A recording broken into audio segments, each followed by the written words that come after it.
Assalamu alaikum. Bu videoda машинаның өзін көрсөтпөйм,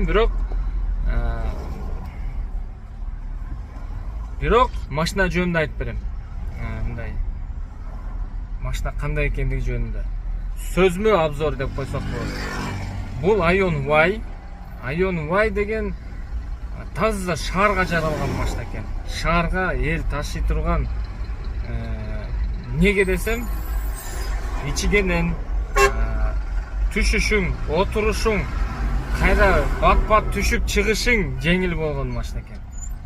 Жаш балдар түшүп чыкса, мындай автобуска кирип көргөнсүңөрдү буларга. Бир аттап эле кирип кетесиң, ошондой кирип чыгасың. Седан же кроссоверлерде седанда жатып турсаң, турушуң керек. Кроссоверде туруп турсаң, мындай бийик турсаң, секирип түшүшүң керек да. Ито мен боюм узун болуп, Кудайга шүгүр, 1.80ден өйдөмүн. Кроссоверлерден кээде бутуңду кирдетип аласың да, бак элек жакта. Ой, не деп коет эле, акарачка жакта. Шымын кирдей берет. Буда андай жок.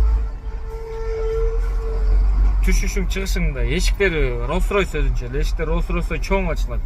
Балдар секирип чыгат, секирип түшөт. Жеңил, өзү да кенен. Жеңилдигин айтсам мындай.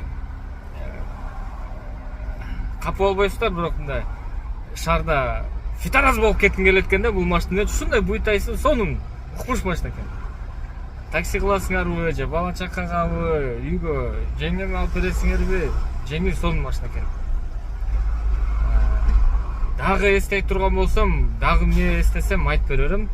Полный, укомплектованный, 360, комфортный машина экен да, аябай жакшы.